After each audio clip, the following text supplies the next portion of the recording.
Kembali kita di Ngaji Narasi Online.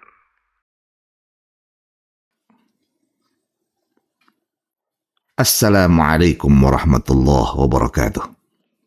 Alhamdulillahi rabbil alamin. Wassalatu wassalamu ala khairil mursalin Sayyidina wa maulana Muhammadin wa ala alihi wa sahbihi ajma'in, amma ba'du. Allahumma salli ala Sayyidina Muhammad tibbil qulub wa dawaiha wa sihhatil abdan wa afiyatiha wa nuril absar wa dhiyaiha wa qutil ajsad wa ghidaiha wa ala alihi wa sahbihi wa sallim. Sahabat ngaji narasi online, alhamdulillah, hari ini kita bersua kembali, semua karena Allah, sembari mengharapkan ridhanya. Dan kita akan teruskan kajian kita pada hari ini, ya, di bab tentang begitu banyak jalan menuju kebaikan, menghadirkan kebaikan, mendapatkan kebaikan, utamanya ridha Allah. Dan ini hadis ke-126 saat ini, dan menarik, mungkin hadis ini mungkin sudah masyhur, terkenal, banyak didengar, tapi mungkin kita lupa esensinya. Untuk itu mari kita simak bersama sampai akhir, jangan skip agar manfaat. Bismillahirrahmanirrahim. Anhu, ini sama dari Abu Hurairah radhiyallahu anhu, anna Rasulullah sallallahu alaihi wasallam qala, sesungguhnya Rasulullah sallallahu alaihi wasallam itu telah bersabda, bainama rajulun yamshi bi tariqin, ya, ketika ada seseorang, ya, sedang berjalan, ya, melakukan perjalanan, ya, atau musafir lah. Ada seorang laki-laki sedang musafir, berjalan, lalu ishtadda alaihi al-'atas. Dalam perjalanan tersebut dia haus sekali, ya, karena mungkin, ya, karena di padang pasir mungkin, ya, perjalanan yang begitu jauh di padang pasir, panas sekali. Lalu kehausan, ishtadda artinya, ya, haus banget, ya, haus sekali. Fawajada bi'ran. Nah, pas lagi haus-hausnya begitu, dia nemu bi'r sumur. Ketemu sumur, ya, sedang sekali dia. Akhirnya apa? Fanazala fiha. Saking senengnya karena dia ketemu sumur, ada air di situ. Ya, tapi nggak ada geretan, nggak ada. Fanazala, langsung turun. Langsung turun dia, ya, ke sumur tersebut. Nggak tahu dalamnya semana, kita nggak tahu, ya. Langsung turun aja. Fashariba thumma kharaja. Lalu kemudian turun, minum, ya, udah enak, segar. Lalu kemudian dia keluar kembali dari sumur tersebut. Nah, ya, pelajaran pertama, ya, dalam perjalanan itu memang air itu penting, ya, dan kalau sudah sampai dehidrasi itu membahayakan. Dan untuk itu dalam perjalanan yang tidak tahu konsep musafir, ya, kalau konsep musafir sekarang kan beda, ya, beda dengan dulu yang konsep musafir di tanah lepas, kita nggak tahu kemana. Sekarang udah banyak kendaraan, segala hal, minum mudah, minta dengan orang mudah.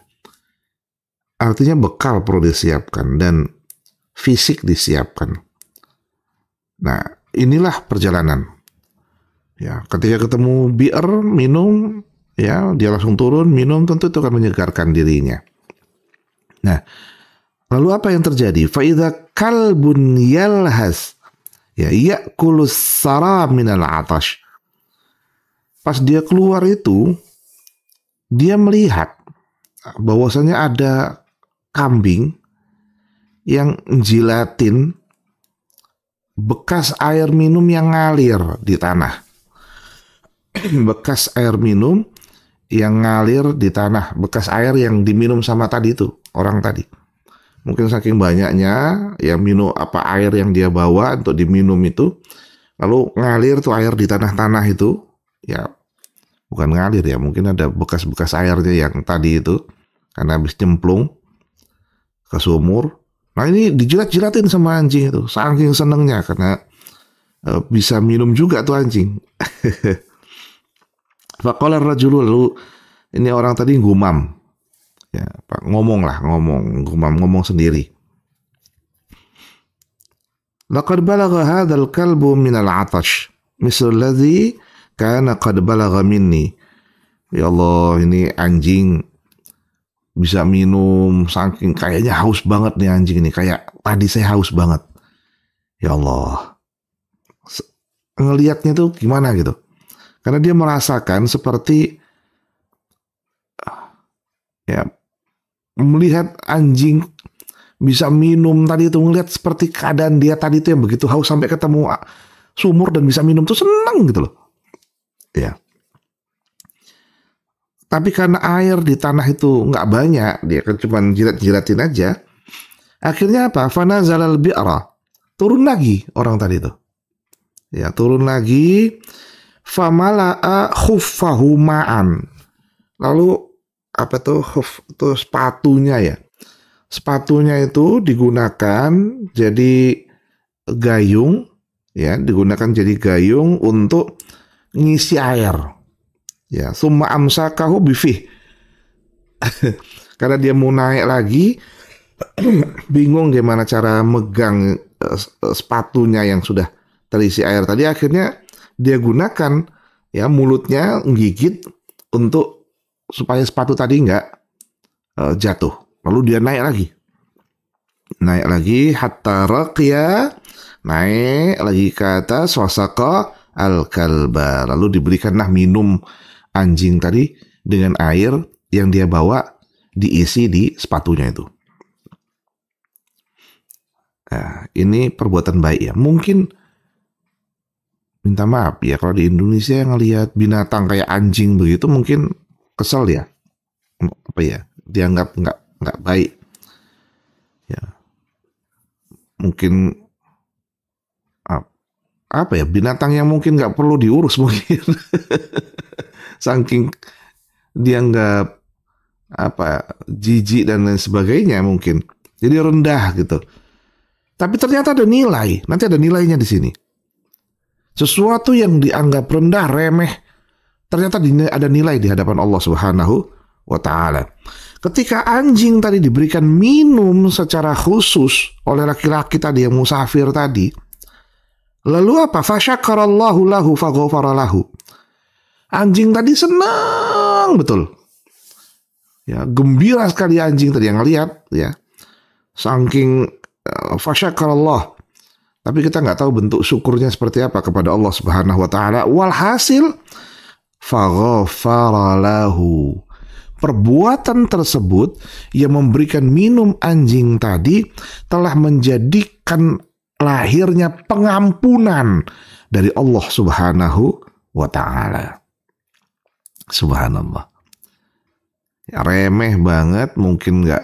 Ya ini mungkin anjing lepas, anjing yang nggak keurus gitu ya. Mungkin anjingnya udah kurus, udah mau mati mungkin itu. Dikasih minum. Seneng bener anjing tadi itu. Cuman gara-gara tadi, seneng tadi, lalu anjing itu bersyukur kepada Allah. Lahirlah pengampunan dari Allah Subhanahu wa Ta'ala untuk orang yang memberikan minum kepada anjing tadi. Ya, qalu, karena cerita ini sahabat-sahabat nanya sama Rasul. Ya Rasulullah, wahai Rasulullah, wa inna lana fil bahaimi ajron. Gini ya Rasul, gini. Ini kita pakai logika itu ya. Kalau anjing yang tadi saja yang nggak kita urusin, anjing lepas, anjing bebas, kita kasih minum, itu aja nilai pahalanya tinggi berupa pengampunan Allah Subhanahu wa Ta'ala. Nah sekarang ya Rasul, kami punya bahaim, punya binatang-binatang ternak ini. Ada yang ngurusin onta, ada yang ngurusin domba, kambing. Ya kalau kita sekarang ada yang ngurusin sapi, ayam, bebek.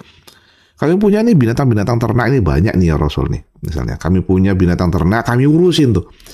Sekarang kami kan ngasih minum mereka tuh, ngasih makan mereka tuh.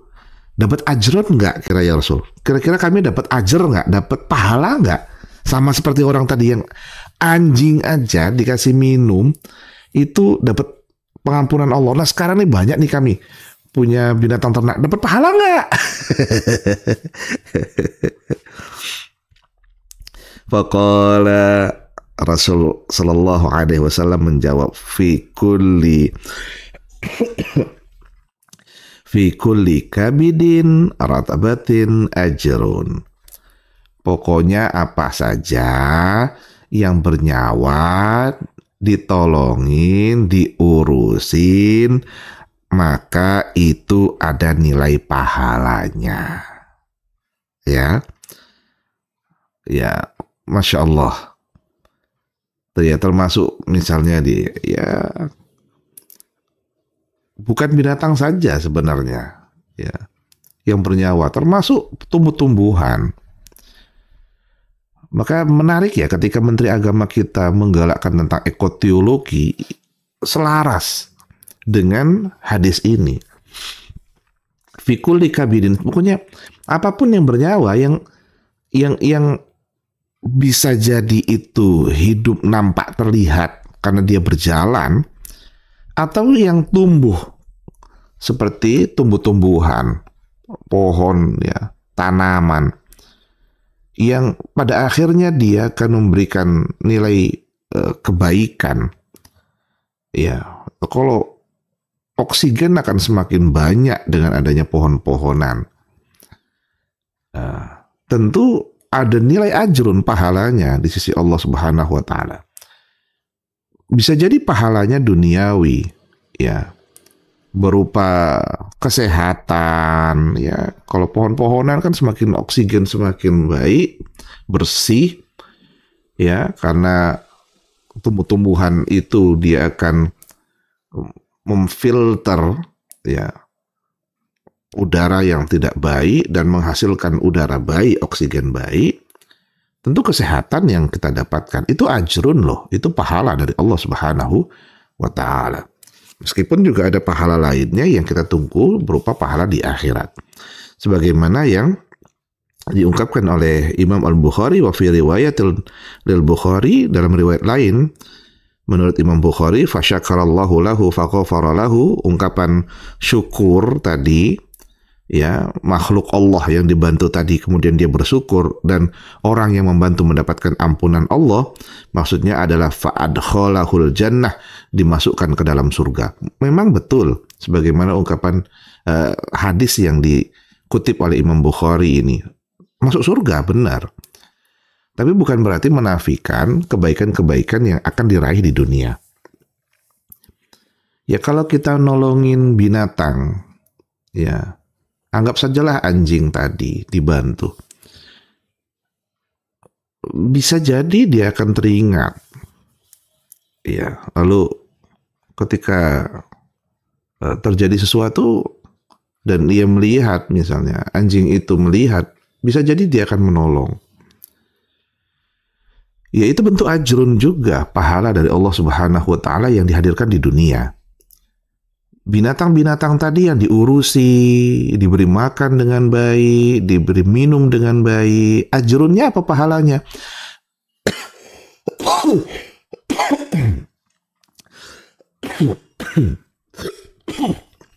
Aduh, Rasulullah, minta maaf. Apa berupa ajrun? Ajrunnya adalah binatangnya menjadi sehat, badannya tumbuh bagus, ya, dagingnya banyak, gempal, sehat. Nah, ketika nanti disembelih, ya, atau dijual binatang itu, tentu harganya tinggi. Karena yang dijual adalah hewan ternak yang sehat, dagingnya berat, ya, yang bukan diberatkan lewat air, apa istilahnya itu, saya lupa itu, yang disuruh minum banyak-banyak lalu kemudian astagfirullah agar beratnya nambah. Itu zolim, ya, itu kezaliman kepada hewan ternak. Nah, ini enggak diurusin, dikasih minum, makan yang sehat, ya, bahkan ada yang ngasih vitamin, Ya tentu beratnya akan, ya kalau sapi beratnya semakin beratnya tinggi ya, lalu kemudian sehat, harga naik dong.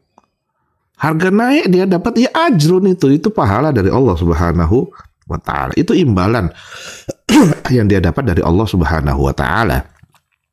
Nah, jadi pahala itu dua. Makanya kan doa itu Rabbana atina fid dunya hasanah wa fil akhirati hasanah wa qina adzabannar.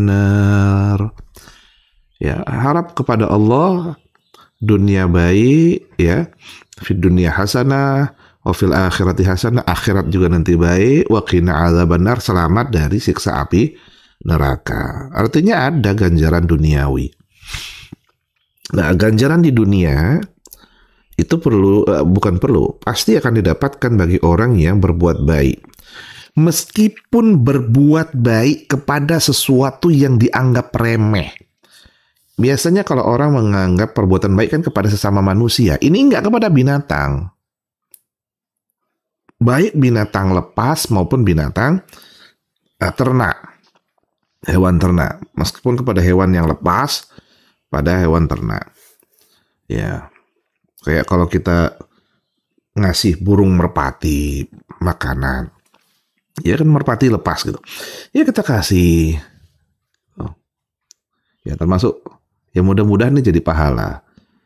Di depan saya itu ada tanaman. Itu burung-burung tuh senang sekali buat sarang di situ. Ya, nggak usah diganggu. Ya, dia nikmat di situ, beregenerasi. Ya mudah-mudahan jadi pahala. Itu ya. Ini hadis yang pertama. Dari hadis ke-126 itu. Artinya membantu, menolong makhluk hidup akan ada pahala di sisi Allah Subhanahu wa taala. Bahkan pahalanya berupa pengampunan tertinggi nih ya, pengampunan dari Allah Subhanahu wa taala. Wa fi riwayatin ada riwayat lagi ya, lahuma ya dari Imam Bukhari dan Muslim, bainama kalbun yutifu biraqiyatin qad kana yaqtuluhul atash ya. Jadi ini hadis yang lain, di riwayat yang lain diungkapkan bahwa satu hari itu ada anjing, pada satu hari ada seekor anjing yang muter-muter dan kurus. Itu anjing itu anjing tuh kurus ya, muter-muter nyariin air ya, nyari di mana bisa minum. Qad kana yaqtulu, seolah-olah ini hampir mau membunuhnya karena al-atash, saking hausnya. Ya, qad kada, bukan qad kana, qad kada yaqtuluhu al-atash. Ya, hampir itu mau membunuh, akan mati itu. Hampir tuh anjing tuh saking kurusnya, kehausannya hampir mau mati. Lalu ra'athu baghiyun min baghaya Bani Israel. Subhanallah, subhanallah. Ya, tiba-tiba ada perempuan yang baghiyun ya, itu nggak benar ya. Ya, anggap pelacur lah. Ya. Min baghaya Bani Israel, yang dia itu dari golongan Bani Israel. Ya, golongan. Jadi ini ungkapan tentang cerita lampau. Jadi waktu itu pada masyarakat Bani Israel ada perempuan yang nggak benar ya, pelacur, sedang berjalan melihat ada anjing yang kehausan, kurus kering, hampir mati karena kehausan itu. Ya, fanaza'at muqaha fastaqat lahu bihi. Ya. Lalu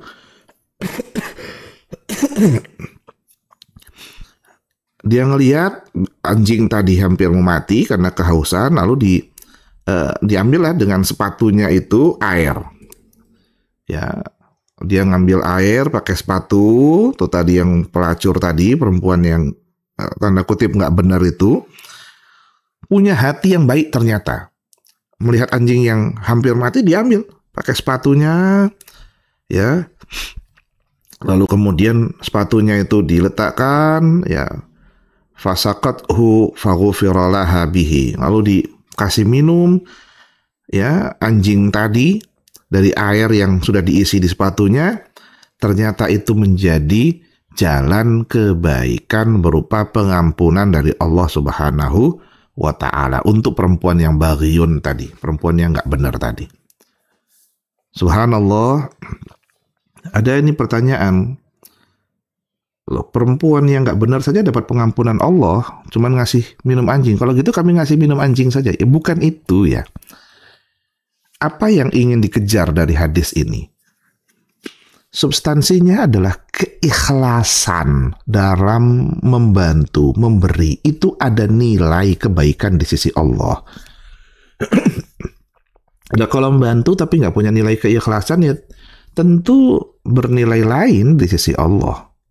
Bantu karena pengen dipublish di media sosial. Membantu karena ingin viral. Membantu karena ingin populer, ya tentu nilainya berbeda di sisi Allah Subhanahu wa ta'ala. Yang diharapkan ini adalah membantu makhluk hidup dengan ketulusan. Ya, orang yang laki-laki musafir tadi mendapatkan ampunan. Perempuan yang anggap pelacur tadi memberi minum anjing yang kurus itu tadi juga mendapat pengampunan Allah. Semua mendapatkan pengampunan Allah karena ada ketulusan, keikhlasan untuk membantu. Nah, sekarang sekecil apapun yang kita lakukan demi sebuah kebaikan, hendaknya didasarkan oleh nilai keikhlasan, ketulusan, harapan ridho Allah, harapan rahmat Allah. Itu yang perlu kita kejar lewat hadis ini. Ya.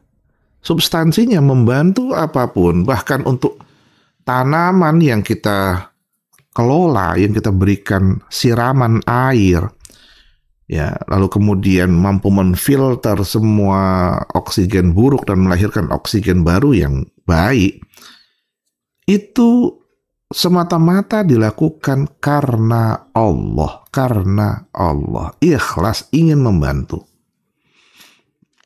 Ikhlas ingin membantu karena Allah. Kalau bukan karena Allah, la haula wala quwata illa billah. Kalau bukan karena kekuatan dari Allah, ya, daya upaya yang lahir ini semuanya datangnya dari Allah. Ya, kalau bukan karena itu nggak akan mungkin terjadi. Coba dipikirkan dengan baik. Turun lagi ke sumur itu potensi celaka. Tapi ia lakukan karena tulus ingin membantu hewan yang sama. Maka ada rasa empati. Coba munculkan rasa empati.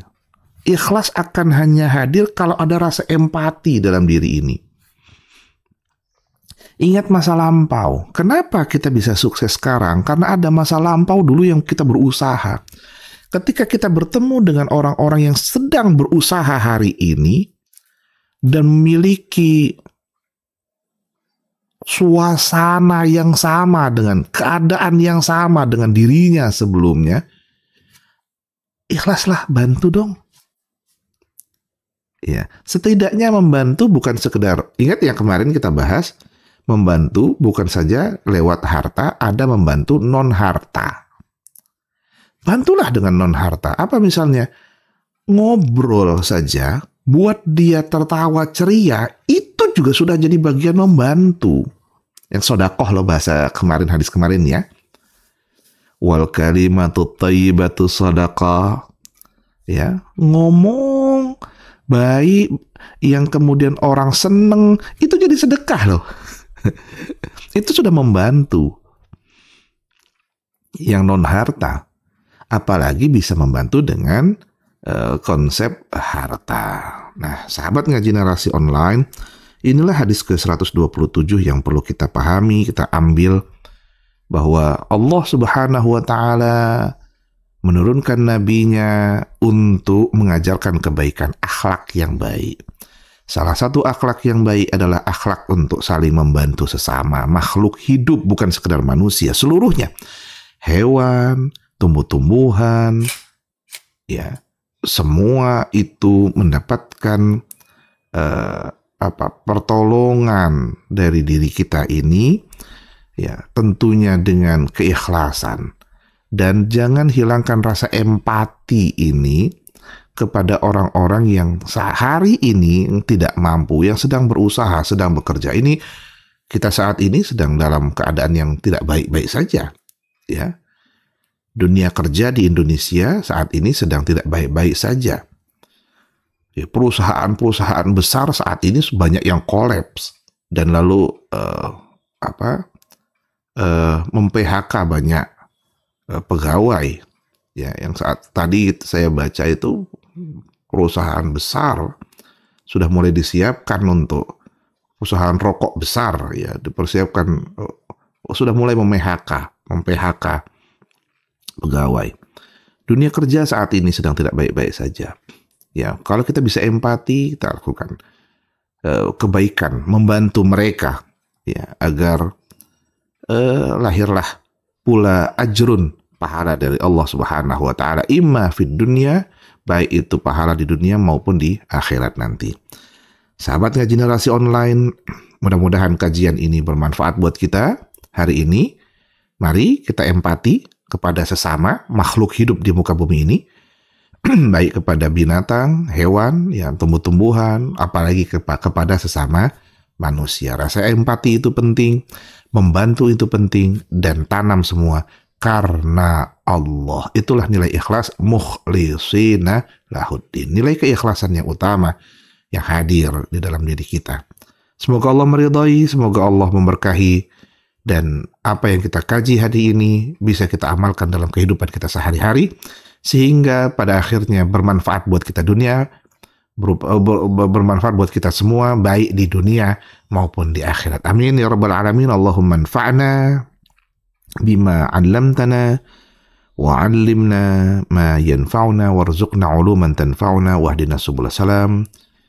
Wafaqana Allah jami'a lima yuhibbu wa yardah. Wassallallahu ala Muhammadin nabil ummi wa ala alihi wasallam. Wassalamualaikum warahmatullahi wabarakatuh.